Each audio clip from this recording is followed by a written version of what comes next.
आइन कानून और रूल्स के मुताबिक होना जरूरी है। किसी गैर मुल्की ताकत को यह नहीं कि वो साजिश के तहत पाकिस्तान के अवाम को मुंतखब हुकूमत को गिराए। वजीर कानून ने जो नुकात उठाए वो दुरुस्त है, वैलिड है, लिहाजा मैं रूलिंग देता हूं कि एतमाद की करारदाद आइन और कौमी मुख्तारी व आजादी से मुनाफी है और रूल्स और ज़ाब्ते के खिलाफ है। करारदाद में मुस्तरद इस लागू करने की रूलिंग देता हूं। दोस्तों, पाकिस्तान की पॉलिटिकल क्राइसिस में काफ़ी सरप्राइजिंग इवेंट हुआ है। हम सभी को लग रहा था, भारत हो या फिर वहाँ की पॉलिटिकल पार्टीज़ हो, सभी को लग रहा था कि इमरान खान के खिलाफ नो कॉन्फिडेंस मोशन पास हो जाएगा और उन्हें अपनी कुर्सी छोड़नी पड़ेगी, लेकिन ऐसा नहीं हुआ है। हालांकि उन्हें कुर्सी अभी भी छोड़नी पड़ेगी, लेकिन उसका रीज़न कुछ और होगा।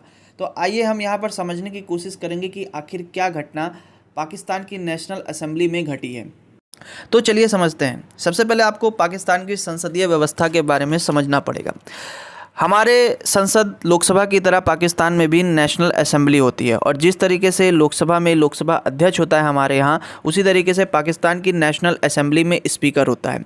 पाकिस्तान की नेशनल असेंबली में जो सदस्य चुन कर के आते हैं वो डायरेक्ट इलेक्शन के थ्रू चुन के आते हैं और इस संसद में जिसकी मेजॉरिटी होती है वही गवर्नमेंट बनाती है, वही का प्रधानमंत्री होता है। तो कुछ समय पहले पाकिस्तान की अपोजिशन पार्टीज़ ने मिल करके इमरान खान की गवर्नमेंट के ख़िलाफ़ नो कॉन्फिडेंस मोशन को असेंबली में रखा था, जिसका वोटिंग आज होनी थी। लेकिन सबसे शॉकिंग बात यहाँ पर ये हुई कि जब अपोजिशन पार्टी ने नो कॉन्फिडेंस मोशन को रखा तो वहाँ के स्पीकर ने इस मोशन को ही रिजेक्ट कर दिया और इसके पीछे का कारण बताया पाकिस्तान कॉन्स्टिट्यूशन के आर्टिकल 5 के उल्लंघन को। तो चलिए समझते हैं सबसे पहले कि पाकिस्तान कॉन्स्टिट्यूशन का आर्टिकल 5 कहता क्या है।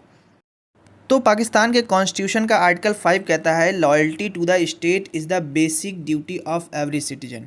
आप यहाँ पर कुछ आइडिया भारतीय संविधान के मौलिक कर्तव्य से भी लगा सकते हैं। तो ये कुछ भारतीय संविधान के मौलिक कर्तव्य से मिलता जुलता है। तो इसी आर्टिकल का सहारा लेते हुए वहाँ के स्पीकर ने नो कॉन्फिडेंस मोशन को ही रिजेक्ट कर दिया। इसके पीछे इमरान खान की गवर्नमेंट ने काफ़ी एलिगेशन लगाए थे। पॉलिटिकल अपोजिट पार्टी जो इनकी है उनके ऊपर काफ़ी एलिगेशन लगाए थे कि जो वहाँ की अपोजिशन पार्टी है वो विदेशों से फंडिंग कर रही है और हमारे सरकार को गिराना चाहती है। तो इन सभी को ध्यान में रखते हुए वहाँ के स्पीकर ने समझा कि ये आर्टिकल 5 का उल्लंघन है और इसीलिए नो कॉन्फिडेंस मोशन को रिजेक्ट कर दिया। और बात यहीं पर नहीं रुकती है। इसके बाद प्रधानमंत्री इमरान खान आर्टिकल 58 की हेल्प से वहाँ के राष्ट्रपति को सलाह देते हैं कि आप पाकिस्तान की नेशनल असेंबली को डिसॉल्व कर दीजिए। इसको आप कुछ इस तरीके से समझ सकते हैं कि भारतीय संविधान में ये प्रोविज़न है कि हमारी लोकसभा को डिसॉल्व करने की ताकत राष्ट्रपति के पास होती है। राष्ट्रपति हर 5 साल पर लोकसभा को डिसॉल्व करता है, जिसके बाद एक नई लोकसभा बनती है, फिर से जनरल इलेक्शन होते हैं।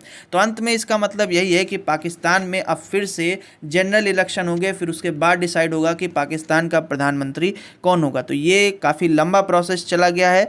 हमको लग रहा था कि नवाज शरीफ के भाई जो होंगे वो अगले प्रधानमंत्री होंगे, लेकिन अब मामला और फंस गया है। तो ये थी कुछ जानकारी। अगर वीडियो आपको पसंद आती है तो प्लीज़ लाइक, शेयर और सब्सक्राइब कर दीजिएगा ताकि मैं ऐसे ही इन्फॉर्मेटिव वीडियोज़ बनाता रहूँ। धन्यवाद।